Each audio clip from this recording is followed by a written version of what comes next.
You're listening to the Naked Bible Podcast. To support this podcast, go to nakedbiblepodcast.com and click on the support link in the upper right-hand corner. If you're new to the podcast and Dr. Heiser's approach to the Bible, click on New Start Here at nakedbiblepodcast.com. Welcome to the Naked Bible Podcast, episode 345, Ezekiel and John 15, the vine and the branches. I'm the layman, Trey Strickland, and he's the scholar, Dr. Michael Heiser.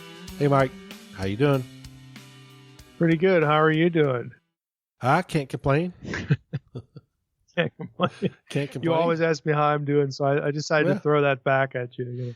Nah, I can't complain. What's new in Abilene? Not much. Nothing, Mike. Nothing. Hey, it's cool here. Now, it's not. I'm actually kind of missing. See, fall's my favorite time of year, and I've actually wondered what's it going to be like. Essentially, not having seasons, but it feels like fall weather, even though it doesn't look like it. So it's not so bad. I'm getting over it. Yeah, those winds coming off the ocean can get pretty chilly. Hey, bring it on. My favorite weather is when you can wear a long sleeve shirt and shorts. That's my absolute favorite. About 55 degrees, 60. Whew. Perfect. Yeah, we had a couple days like that here, no humidity, so it's awesome. Making me jealous now. Yeah. It's not raining. Yeah, it's not raining all the time like in the Northwest. So this is about perfect, but there's no like change in the colors, that's, I like that too, but palm trees are palm trees, whatever. I guess I can live with that. Yeah. I think, our cruise should have been coming up here this weekend or the next weekend. So teardrop, because it would have been fun to see, the fall, in the New England area. Cause, I haven't made it up there too many times, but especially that time of the year is special. So it's sad. My brother has actually done that in New England for the fall, and he says it's just spectacular, but I'll just have to imagine. I'll go look at pictures or something. Yeah. Well, maybe next year, Mike. Maybe next year we can make it happen. Maybe COVID will cooperate, and here in a few weeks after the election, maybe it'll magically disappear. I don't know. Hopefully. Yep. Fingers crossed. It'll magically go away. Oh boy. Well, Mike, I want to remind everybody real quick to go vote. Don't forget the next book study is coming up. So go to nakedbiblepodcast.com, put your vote in. Let us know between Jude, Jonah, or, believe it or not, Revelation, Mike. The Old Testament and Revelation. And you must go to the website to vote. You can't do a mail-in ballot. Oh, okay. So you got to go to the website. That's right.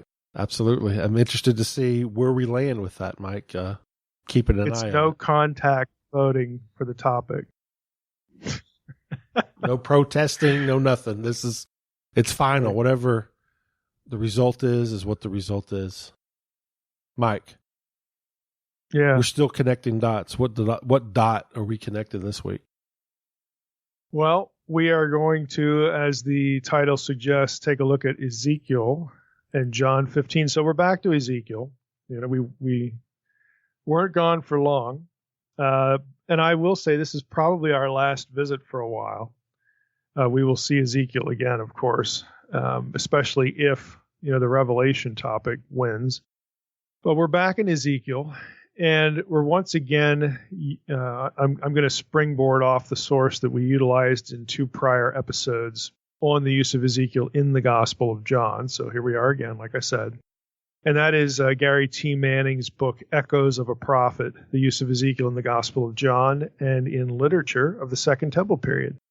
And as I mentioned before, I'll mention again, do not go out to Amazon and look for this book because it's $230. Don't be foolish. Don't spend $230 on a book. If you like this stuff, I'm just pulling out a few extracts of the book. The book's a lot wider than what we've been using it for. Go up to logos.com, and get the book for $28 in digital form. That's a whole lot smarter. And if you don't like reading books on a screen, which I don't, print it. Just print it out. Do not spend $230 on a book. Anyway, we're going to start with John 15, and again, utilizing Manning as a springboard, as we noted before. But I think probably the easiest, most logical way to jump into the subject here is to read John 15. I know this is a familiar passage, but it may not be so familiar that you're just going to have all the elements in your head automatically. So I'm going to read John 15, 1 through 17, and we will get started. So again, reading from the ESV, I am the true vine, and my Father is the vine dresser. Every branch in me that does not bear fruit, he takes away. And every branch that does bear fruit, he prunes, that it may bear more fruit. Already you are clean because of the word that I have spoken to you. Abide in me, and I in you, as the branch cannot bear fruit by itself unless it abides in the vine, neither can you unless you abide in me. I am the vine, you are the branches. Whoever abides in me and I in him, he it is that bears much fruit. For apart from me you can do nothing. If anyone does not abide in me, he is thrown away like a branch and withers, and the branches are gathered, thrown into the fire, and burned. If you abide in me and my words abide in you, ask whatever you wish, and it will be done for you. By this my Father is glorified, that you bear much fruit, and so prove to be my disciples. As the Father has loved me, so have I loved you. Abide in my love. If you keep my commandments, you will abide in my love, just as I have kept my Father's commandments and abide in his love. These things I have spoken to you, that my joy may be in you, and that your joy may be full. This is my commandment, that you love one another as I have loved you. Greater love has no one than this, that someone lay down his life for his friends. You are my friends if you do what I command you. No longer do I call you servants, for the servant does not know what his master is doing, but I have called you friends. For all that I have heard from my Father I have made known to you. You did not choose me, but I chose you and appointed you that you should go and bear fruit, and that your fruit should abide, so that whatever you ask the Father in my name, he may give it to you. These things I command you, so that you will love one another. So that is the vine and the branches. People have called it a parable or an allegory.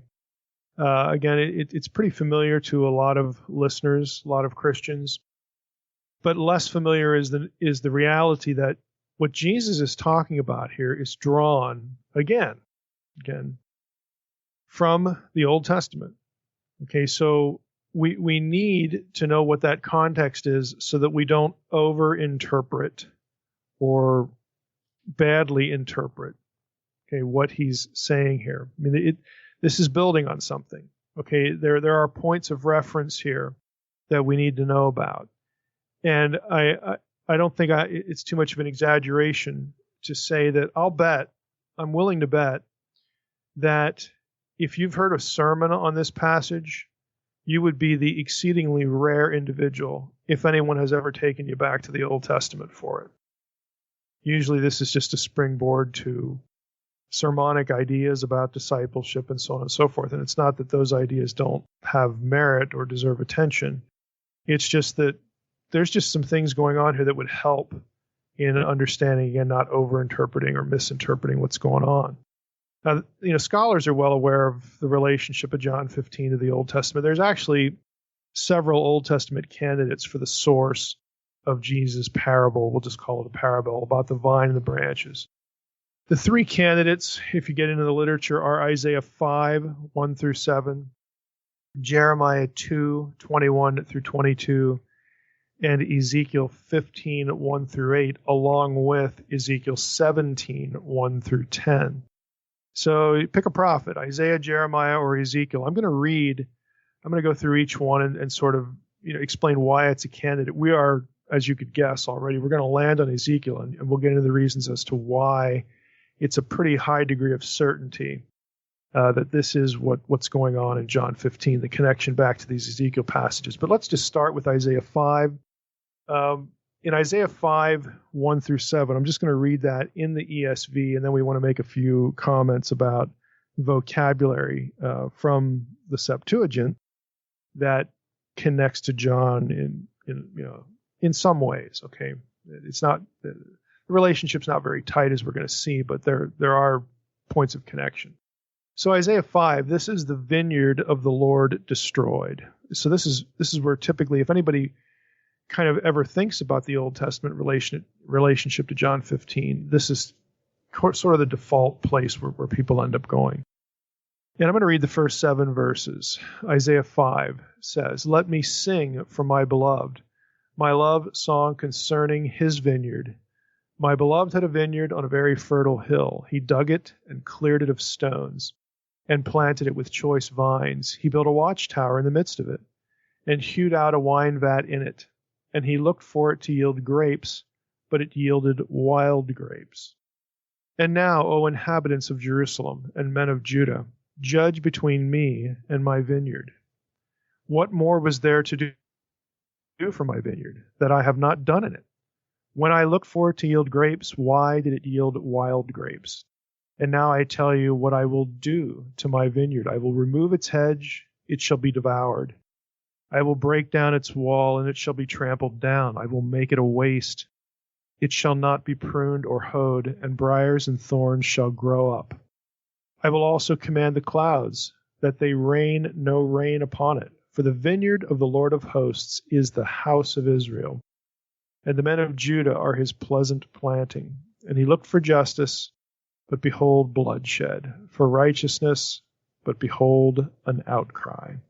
So this is, God, referring to his vineyard, his beloved, which turns out to be Israel, and the planting metaphor is there, of course, in relationship to a vineyard. It doesn't yield what it's supposed to yield, and then this is God's response, to what's going on. If you look at Isaiah 5 in the Septuagint, there are a few words, like 2, that actually have resonance with John 15. So there's really not a whole lot of connection, even though in the service it might sound like it is. But for instance, in Isaiah 5:2, we have the reference to the vine. Okay, the Greek is ampelos. We have a reference to pruning, which is the verb kaphaire. In John, anyway, that's the tense form. So those are the two terms. One's a noun, one's a verb, that show up and that link, or at least are present between Isaiah 5 in the Septuagint and John 15. So it's not a whole lot, actually. I mean, again, this passage is commonly thought to be what's behind John 15. But again, Manning takes us through the details. If you had his book, you would you read how he discusses this, and he says the verbal parallels between Isaiah 5 1-7 and John 15 1-10 are not very impressive, since they consist only of synonyms. I mean, you basically have synonym overlap, vine and pruning.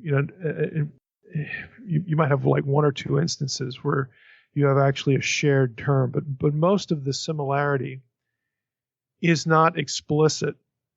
And so, when you're looking to answer the question, hey, what is the writer of John?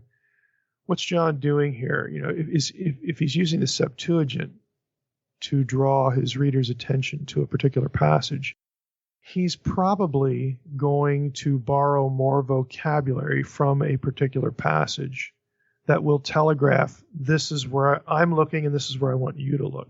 He wouldn't just sort of use synonymous language.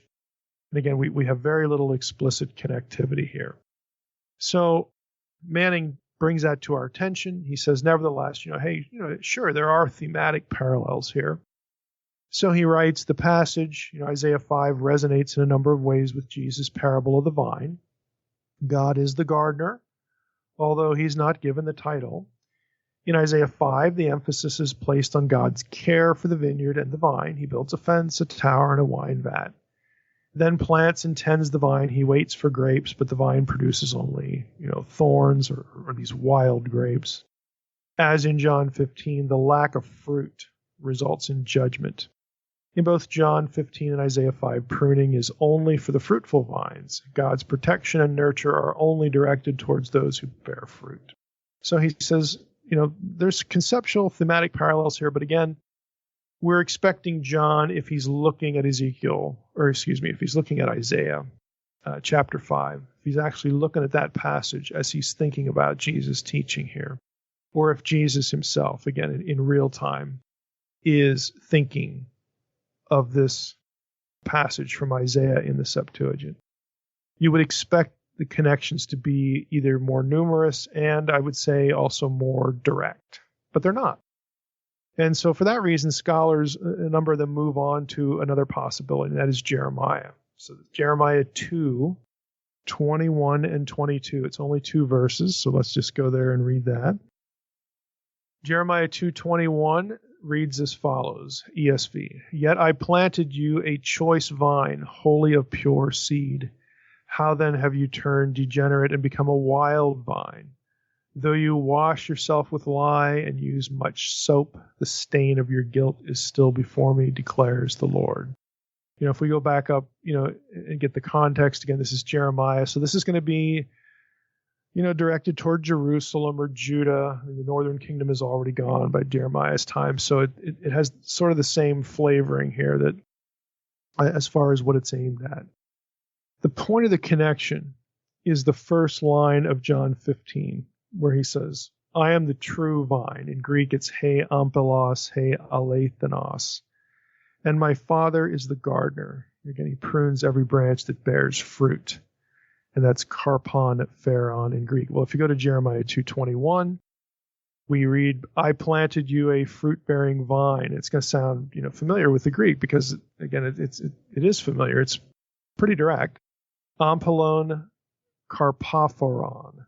Okay, so we've got some direct, words drawn from Jeremiah 2 in the Septuagint in John 15.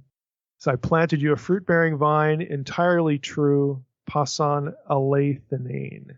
So we've got connections with ampelos, with alethanos, alethanane. We've got karpon pharon in John 15. We've got karpophoron in a participle form in Jeremiah 2:21. I think that's a participle. I'm reading it in English letters here, so I'm not quite sure the form. But anyway, the point is the shared vocabulary here. So we get a little bit more explicit. And Manning comments, he says, the first 2 words constitute a strong parallel since they occur in the same phrase, separated by 2 other adjectives in Jeremiah 2:21. The parallel extends to more than just the parallel words, however. In John, God is specifically called the gardener. It's a different term here. It's orgos. In Jeremiah 2:21, God clearly functions as the gardener without the title.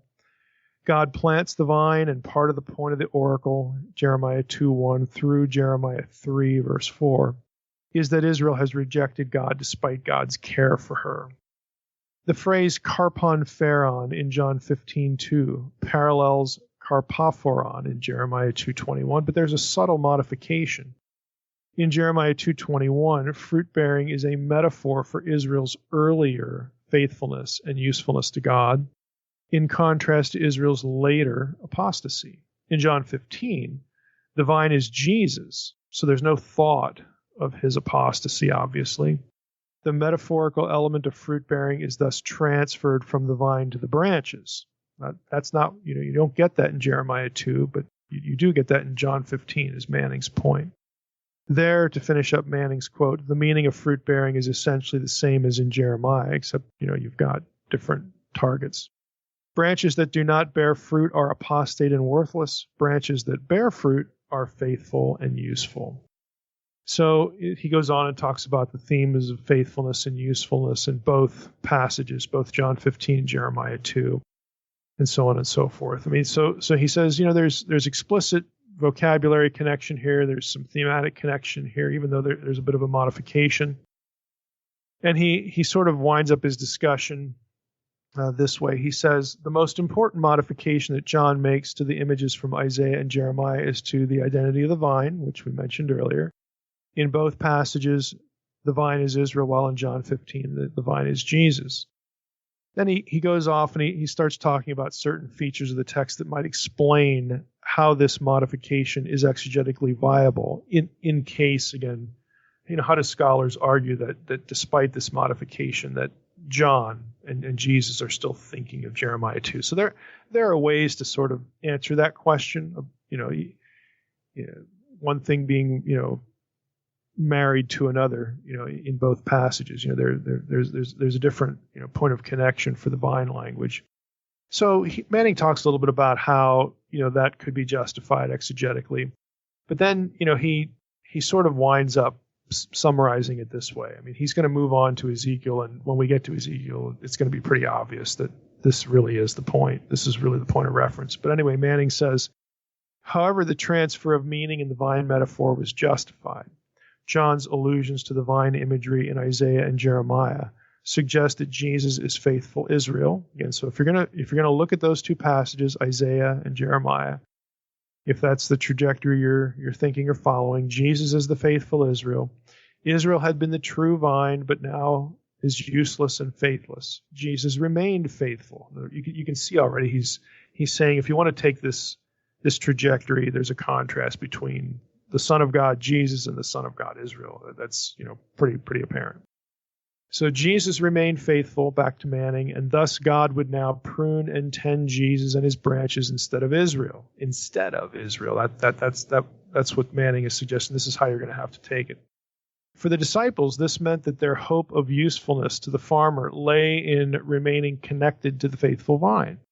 By implication, all other vines were false and were destined for destruction.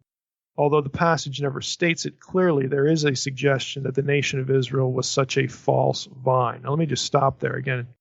So Manning's, doing his best to build a trajectory for how, if you're gonna opt for Isaiah and Jeremiah, this is what you can say. Okay, if you're gonna presume these are the connection points. Contrast between both vines, Jesus and Israel. And Israel is a false vine, so you need to turn from that, and you need to turn toward Jesus as your Messiah. This would be the way you would handle it. Back to Manning. To put it another way, the individual's relationship with God had always been mediated through Israel. Individual fate was tied to the collective fate of Israel. Now, Jesus calls his followers to mediate their relationship to God through himself. Their fate would no longer be dependent on Israel's faithfulness and usefulness. It would now be firmly fixed on Jesus. So that's the end of the quote. Now that's all good stuff, and Manning offers it again for those who, are either scholars who argue that these two passages are what John's thinking, or again, that's preferred, something like that in terms of interpretation. So it's all good stuff, but he is going to say, there's basically something better here, or at least in terms of the level of detail, the level of transparent connectivity invariably is going to point to Ezekiel 15 and Ezekiel 17. So I'm going to read Ezekiel 15, 1 through 8, and then I'm going to read Ezekiel 17, 1 through 10. And again, you'll get the feel of it here real quickly. So Ezekiel 15, the ESV header here, it's the whole chapter. It's only 8 verses. Is Jerusalem a useless vine? So again, it's marked thematically because it's going to be pretty apparent here. The word of the Lord came to me, Son of man, how does the wood of the vine surpass any wood, the vine branch that is among the trees of the forest? Is wood taken from it to make anything? Do people take a peg from it to hang any vessel on it? Behold, it is given to the fire for fuel. When the fire has consumed both ends of it, and the middle of it is charred, is it useful for anything? Behold, when it was whole, it was used for nothing. How much less, when the fire has consumed it, and it is charred, can it ever be used for anything? Therefore, thus says the Lord God, like the wood of the vine among the trees of the forest, which I have given to the fire for fuel, so have I given up the inhabitants of Jerusalem. And I will set my face against them. Though they escape from the fire shall yet consume them. And you will know that I am the Lord when I set my face against them. And I will make the land desolate because they have acted faithlessly, declared the Lord God. Now I want you to hold on to that thought. The wood that is thrown into the fire in Ezekiel 15 is that's its fate, because ultimately, the wood itself is useless, And then when he takes that point and analogizes it to the people of Jerusalem, they get thrown into the fire because they have acted faithlessly. They don't believe. If they had believed, they would follow the Lord instead of following other gods. Again, how many times do we have to go over this? We went through the whole book of Ezekiel, but just recall that one point. Again, they have acted faithlessly. They do not, again, have faith in Yahweh. Now, if we go down to Ezekiel 17, here's where you get the other vine imagery that you find in Ezekiel. So I'm going to read 17, 1 through 10. The word of the Lord came to me, Son of man, propound a riddle and speak a parable to the house of Israel. Say, thus says the Lord God, a great eagle with great wings and long pinions, rich in plumage of many colors, came to Lebanon and took the top of the cedar. He broke off the topmost of its young twigs and carried it to a land of trade and set it in a city of merchants. Then he took the seed of the land and planted it in fertile soil. He placed it beside abundant waters. He set it like a willow twig, and it sprouted and became a low spreading vine, and its branches turned toward him, and its roots remained where it stood. So it became a vine and produced branches and put out boughs. And there was another great eagle with great wings and much plumage. And behold, this vine bent its roots toward him and shot forth its branches toward him from the bed where it was planted, that he might water it. It had been planted on good soil by abundant waters, that it might produce branches and bear fruit and become a noble vine. Of course, the point is, let me break into it. The point is that the branches want a different eagle. Okay. And they're reaching toward a different eagle. So verse 9, say, thus says the Lord God, will it thrive? Will he not pull up its roots and cut off its fruit, so that it withers, so that all its fresh sprouting leaves wither? It will not take a strong arm or many people to pull it from its roots. Behold, it is planted. Will it thrive? Will it not utterly wither when the east wind strikes it, whether away on the bed where it sprouted? Now, again, the second one is a little more obtuse than the first one, but both of those passages have this vine and branch imagery. So what Manning does in his book is he produces a really detailed chart that I'm not going to go through here for the sake of the podcast. He produces a detailed chart of the vocabulary shared between these two Ezekiel passages, again in the Septuagint in the Greek, and John 15. And to be honest, it's pretty impressive, and it's very telling because there's a lot. And he writes this. Here's how he essentially summarizes it. The amount of verbal parallel makes it clear that Ezekiel's vine parables are the dominant background to John's vine parable. Let me just stop there. So he's not saying that it isn't possible that Isaiah and Jeremiah play a role here. Okay, I mean, and he did his best to help. If this is where you're going, this is what you can learn from it, glean from it. Good, but at most you've got two explicit, or in the case of Jeremiah, three explicit words between the two, and that's like dwarfed by the vocabulary from the Septuagint in these two Ezekiel passages that you find in John. So back to Manning, and this is his point. There's just so much of it here. Overall, Ezekiel's vine parables have 8 words and 2 phrases explicitly in common with John 15. This is significantly more than the wording shared between John 15 and any other Old Testament passage.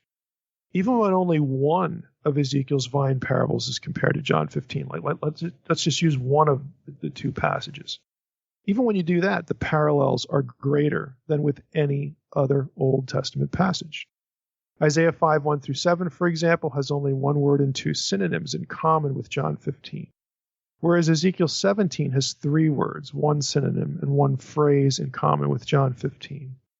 Ezekiel and John also share some rare words in common. Ezekiel 15 and John 15 are the only 2 passages in either testament to use cognates of kathairo, that's a verb, to refer to pruning. Let me just repeat that. Ezekiel 15 and John 15 are the only 2 passages in either testament to use cognates of kathairo to refer to pruning.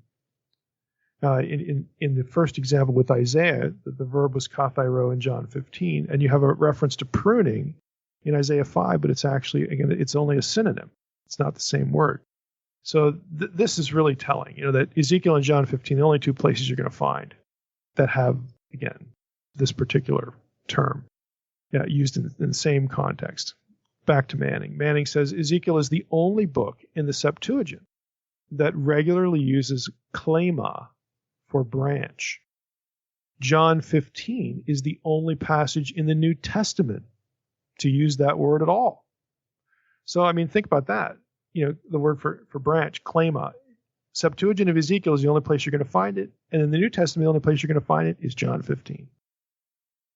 So, Manning says basically John's use of the word suggests his intention to recall Ezekiel's vine parables. I mean, he goes on it, but honestly, just that little bit is pretty solid evidence that John 15 links back to Ezekiel 15 and 17 and not Isaiah 5 or Jeremiah 2. Again, we're not Manning's not trying to cut them off totally, but he's like, if you're going to build the case, here are the data.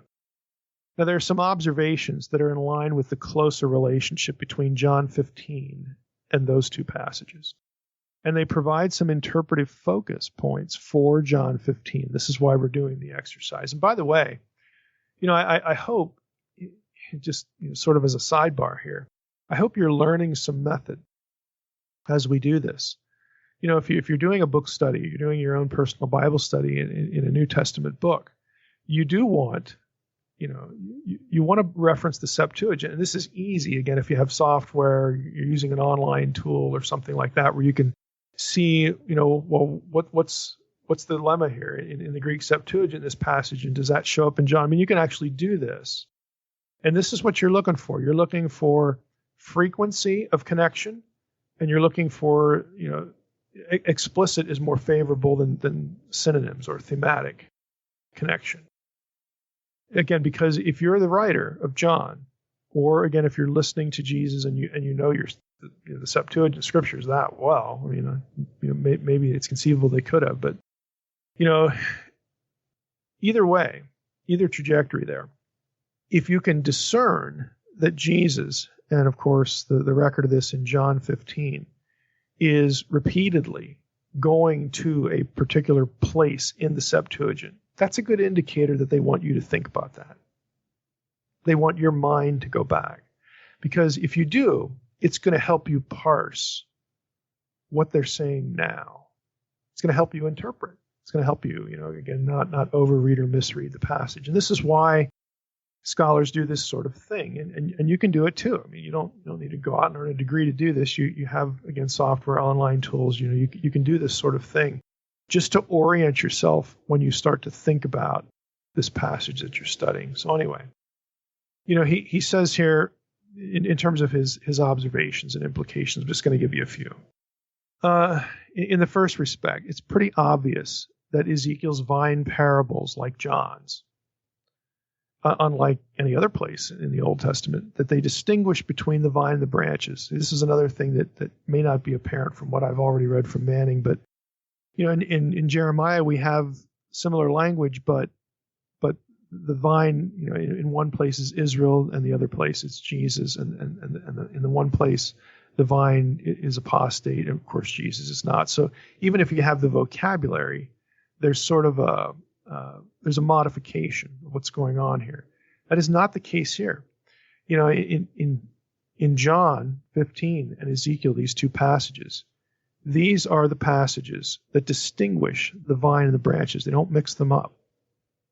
There's only two. So in Ezekiel 17, and if we kept reading, you'd also run into this in Ezekiel 19, which we have not shared at all. In Ezekiel 17, the branches are individuals, and the vine is the royal Davidic dynasty of Israel. Later in Ezekiel 19, specifically the vine is Zedekiah. He's the house of David, but he is going to be unfaithful. But it's still this individual Davidic guy.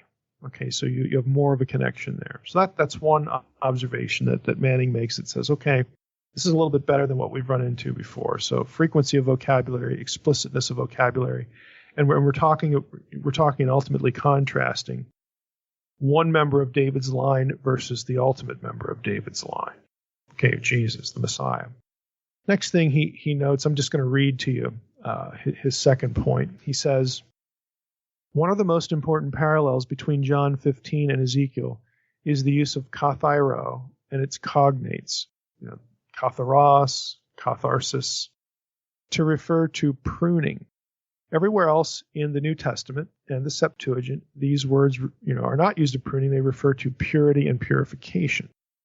So only in Ezekiel 15 and John 15 are they used to refer to pruning. That's their context. Ezekiel 15:4 describes the uselessness of vine wood. The Septuagint clarifies this by describing the uselessness of vine branches that have been pruned. Okay, again, it's interesting. His point here is that even though they got attention, okay, they still turn out to be useless. They've been pruned, but they still, normally you prune something that's producing fruit. You don't prune something that's not going to produce fruit. So they're again, for what it's worth, he says the Septuagint again describes the uselessness of the vine branches that have been pruned at some point. In John 15:2 and 3, God prunes the fruitful branches, thus making them pure. And so there's a purification element there, but again, the context is still the pruning. John 15, he goes on and says, describes judgment on the vine in terms similar to all three of Ezekiel's vine metaphors. In John 15:6, the fruitless branches wither. They are burned in the fire. And again, that vocabulary is going to be shared vocabulary with Ezekiel. In Ezekiel 15:4, the pruned branches serve only as fuel for the fire. In Ezekiel 17:9 through 10, the vine's shoots wither. Again, you get this withering of the branches and so on and so forth, in both passages. In Ezekiel, the three vine metaphors announce judgment against Jerusalem and its leaders. This is perhaps one reason for John's appropriation of Ezekiel's vine metaphor. So Manning says, again, his suspicion is that this is really why Jesus goes to this passage. Because in the Ezekiel passages, who's getting judged? It's Jerusalem and it's leadership, both political and religious. And again, in Jesus' day, this provides him with the perfect contrast between himself and his followers and those guys. Conflict with Jerusalem and its rulers is one of the driving themes of John, Manning writes, as was already seen in examining the shepherd discourse. I mean, we did that episode a few episodes ago where that's the big deal. You have the evil shepherds versus the good shepherd. Okay? This happens a lot in John. John contrasting Jesus and his disciples with the Pharisees, the religious leadership, the temple, Israel. I mean, he creates these contrasts a lot. So to this point, if one is reading or hearing or thinking about John 15, and one knew Ezekiel 15 and 17 really well, you would be led to think of the failure of the Davidic kings at the end of Judah's monarchy and their demise. Okay, because that's the context for Ezekiel 15 and 17. With impending doom, I mean, just looming right over the horizon, instead of repenting, instead of, confessing, yes, we deserve this, they don't do that. In fact, the whole thing with Ezekiel 17 about, the eagle and the two eagles and all this stuff is about how Israel tries to get help from a different source other than God. And God says it's going to fail. It's going to fail. I mean, instead of turning to me at the last moment, you're still turning somewhere else. You're still looking somewhere else. And so again, if you know that content really well, and you can see if you were at the event, when Jesus is saying this, or you're reading this in John and Greek, and again, the Septuagint, well enough to know where he's going with this, back to Ezekiel. That's the contrast. You are led to think of the failure of the Davidic kings at the end of Judah's monarchy and their demise. The vine of David has fallen in Ezekiel. It's toast. But one is also led to think of the branches, Israel's leaders in concert with and at service of that king. They're shown to be worthless. Again, the vine that goes wrong in Ezekiel and the worthless branches are those that associate with an apostate king, with an apostate system.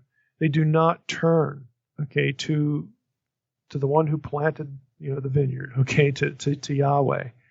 They don't do it. They won't do it. They're turning to to Egypt or some other power. Help us. Blah. Instead of doing, what God wanted them to do. This is what God wants the result to be. He wants, repentance and again, at least a confession, of what, that we're in this situation because of our faithlessness. They don't do it. So again, you're thinking of the vine of David failing, the leadership that is in the employ or connected with the failed Davidic king. They're worthless. It's not just the king's fault. It's the leadership, political leadership, religious leadership. They're worthless. They're useless. And Manning says, consider the resulting parallels. And I'll pick two of them here. The failure of the vine, or let's just call it the fail vine. David's line to the time of Jerusalem's fall.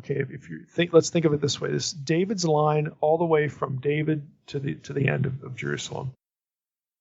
You get Solomon, and then after Solomon, the kingdom splits, and you've got a few, godly kings of the south, but a lot of them are apostate. And in the end, David's line fails. The ruling son or the sons, the kings of God over, Judah, the only one existing at the time of Ezekiel, it fails. In contrast, Jesus, the true Davidic king and the son, the true son, is the true vine. He does not fail in his allegiance to God. He accomplishes God's work. And so, therefore, again, if you're in his service, you're not going to fail either. You're not going to be worthless, let's put it that way. So the failure branches, the second parallel, again, would be in Ezekiel, those in service to the king. They were worthless shepherds. They were disloyal to God. They show themselves to be worthless wood to be burned. They get burned because of their faithlessness. Not because they really love Yahweh and they don't succeed enough. They are burned because they don't love Yahweh and they are worthless. They don't believe.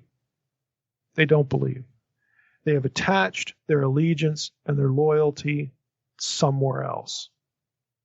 And again, this creates the context from which or out of which John 15 needs to be thought about. What about the branches of the true vine? Will they shift their allegiance? Will they become worthless? Will they forsake Yahweh? Will they forsake the true vine? Or will they remain believing? Will they remain with him? Again, John 15 does not call for the perfection of the believer. And that's usually, I shouldn't say it's usually the way it gets preached. It comes darn close. I've heard a number of passages on John 15 that leave you thinking, am I doing enough for God to still like me? If I'm doing enough, that means I'm abiding.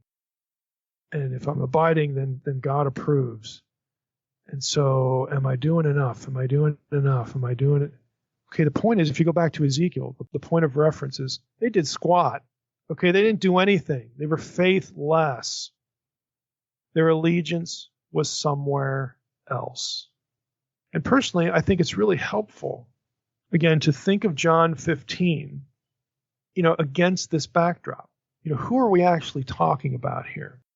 So Manning writes this: John 15 also shares broad themes with Ezekiel's vine images. Again, John's judgment on the fruitless branches has strong verbal parallels with the judgment on Jerusalem in Ezekiel 15. And the themes of the two images resonate as well. The main point of Ezekiel 15 is that the faithlessness of Jerusalem has resulted in worthlessness and therefore judgment. And the judged, in John 15, the judged branches fail to abide. In other words, they are faithless. They do not, they have no allegiance. They have no believing loyalty in Jesus. It's gone. Okay, so again, if we want to interpret John 15, we need to be carefully thinking about what the circumstances in Ezekiel 15 and Ezekiel 17 really are. Okay, the reason, again, that for the analogy, John 15 does not call for the perfection, the perfect behavior and perfect, never failing, obedience of the believer. Here's what we don't want to conclude. And again, I've heard sermons that maybe they don't say this explicitly, but this is kind of what they make you think. Unless my life is an endless succession of spiritual victories, then I'm on the outs in light of John 15. Okay, that does not describe what's going on in Ezekiel 15 and 17. Their disobedience there wasn't a blip on the radar. They had no allegiance, period. And they're going to get cast away. They're going to get cast away. It's a colossal failure. So again, the message to us and the disciples in John 15 broadly, and we'll end with this. It's really about your allegiance to Jesus, the one who will not fail. Okay? Your believing loyalty needs to not fail. Otherwise, you would be faithless. You would be disloyal to the true God. You would be turning to some other. Again, John 15 needs to be defined in Old Testament terms of Israel's idolatry and its apostasy. It is about failure of believing in the true God and remaining loyalty in that belief. It's about refusing to align yourself with other gods. The contrast is Israel's shepherds, the Davidic kings. They showed which deity or how many deities they believed in and aligned with. How many deities or some other deity they put their faith in, they threw their loyalty to. It wasn't Yahweh is the point. So don't end up like them. Don't end up like them. Worthless wood to be burned. Keep aligning your believing loyalty to the true vine. Doing so will mean you aren't worthless wood. You don't have to be perfect wood to be useful wood. Okay, you will bear fruit since you are attached to the unfailing true vine. So again, we're just going to wrap up with that. I really think that this is a good case, John 15, where if we read it in concert with the Old Testament passages to which it connects, and it connects in really not only frequent ways, but very particular ways. This is the only time this word occurs, Septuagint of Ezekiel, John 15. These things tell you where to go for your thinking in terms of how to parse John 15. It tells you. It's like a cheat sheet. Okay, you look for these little things, and the writer directs you, the speaker directs you as to how to parse this stuff. So in this case, I think it's really important because, again, of this, again, I can only speak if I was a pastor. Yes, I want people to be disciples. Yes, I want them to live holy lives. But God forbid that I equate, discipleship and define it in such a way where people, leave my church and think that unless their life is an endless string of spiritual victories, they're going to burn. That's just wrong. It's just wrong. Ultimately, here we go again. It's about believing loyalty, and I think this is a good illustration of it. All right, Mike. Yeah, I'd be interested if there's any pastors out there that actually did do a sermon on this. Send us an email. I'd like to hear their take on it. It's sobering. It's a sobering passage, but it shouldn't be a bludgeoning, or, just cast me to the wind now, kind of thing. It's just, I've seen this. And so, when I came across this, I thought, we need to loop this passage in, to this little, I don't know what you'd call it, a mini series that we're doing here. But I think this is Great. a good one to include. Yeah. And also, Mike, you know who I think agrees with us? I was looking at our rankings, and this is just for iTunes only, but we were the number one Christian podcast a few weeks ago, Mike, in Israel, and we were the number 2 Christian podcast in Finland. Yeah. So our Finnish friends, thank you. And our Israeli friends, thank you. Thank you all for listening. That's awesome. Good.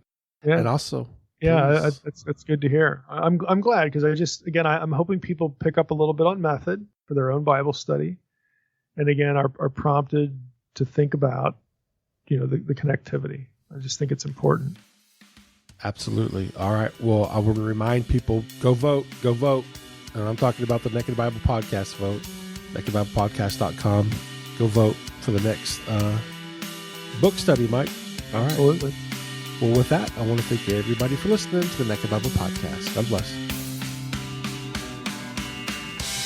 Thanks for listening to the Naked Bible Podcast. To support this podcast, visit www.nakedbibleblog.com. To learn more about Dr. Heiser's other websites and blogs, go to www.drmsh.com.